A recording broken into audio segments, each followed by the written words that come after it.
2025 September మాసానికి గాను కర్కాటక రాశి వారికి మాస ఫలాలు చూసుకున్నట్లయితే అన్ని అనుకూలమైన పరిస్థితులు గోచరిస్తున్నవి. పట్టుదల వల్ల పట్టు విడని విశ్వాసం, ధైర్యం వలన ప్రతి పనిలోనూ విజయాన్ని సాధిస్తారు. ఇక బుధ శుక్ర గ్రహాల అనుకూల సంచారం వలన ఆగిపోయిన పనులు కూడా పూర్తి చేసి ఆర్థిక లాభాలను పొందుతారు. ఇక ఎవరైతే సాంకేతిక రంగాలలో వ్యాపారస్తులుగా ఉన్నారో వారికి మంచి లాభాలనేవి లభిస్తాయి. ఇక కర్కాటక రాశి వారికి ఈ మాసమంతా అద్భుతమైన ఫలితాలు గోచరిస్తున్నవి. వృత్తి వ్యాపారాలలో ఎవరైతే ఉన్నారో వారికి అనుకూలిస్తుంది, ధనలాభాలు కలుగుతాయి. ఎంతో కాలంగా ఆగిపోయి ఉన్న పనులు కూడా పూర్తవుతాయి. శత్రువులే మిత్రులు అవుతారు. శారీరక సౌఖ్యం లభిస్తుంది. పితృవంశ సహకారం లభిస్తుంది. నూతన వ్యక్తుల పరిచయాలు మీకు లబ్ధిని చేకూరుస్తాయి. అధికారుల సహాయ సహకారాలనేవి ఉద్యోగస్తులకు లభిస్తుంది.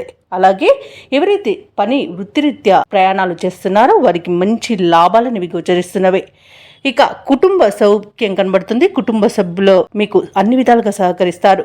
కుటుంబంలో శాంతి నెలకొంటుంది.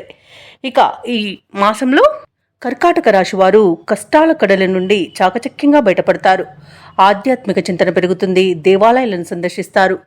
దేవాలయాలను సందర్శించినప్పుడు మీరు ముఖ్యంగా గుర్తుంచుకోవాల్సింది మీ ఇష్టదైవం యొక్క ఆరాధన అనేది మీకు మంచి చేస్తుంది. కాబట్టి తప్పకుండా దిశగా ప్రయత్నించండి. అయితే గ్రహస్థితి మారడం వలన కర్కాటక రాశిలోని కొంతమందికి మాత్రం అనారోగ్య సమస్యలు వేధిస్తాయి. అధిక ఖర్చులు కనబడుతున్నవి. వృత్తి వ్యాపారాలలో శ్రమ అధికమవుతుంది. మానసికంగా ఒత్తిడి అనేది లోనవుతారు. కాబట్టి ఈ మాసంలో అనుకూలమైన ఫలితాలను పొందడానికోసమని గణపతిని ఆరాధించడం, అలాగే గణపతి ఆలయాన్ని సందర్శించడం మీకెంతో మేలు చేస్తుంది. మంచి శుభ ఫలితాలను పొందుతారు. పనులలో వచ్చే ఆటంకాలని తొలగించుకోగలుగుతారు. ఈ వీడియో నచ్చినట్లయితే లైక్ చేయండి, షేర్ చేయండి, అలాగే సబ్స్క్రైబ్ చేయడం అస్సలు మర్చిపోవద్దు. అంతా శుభమే జరుగుతుంది.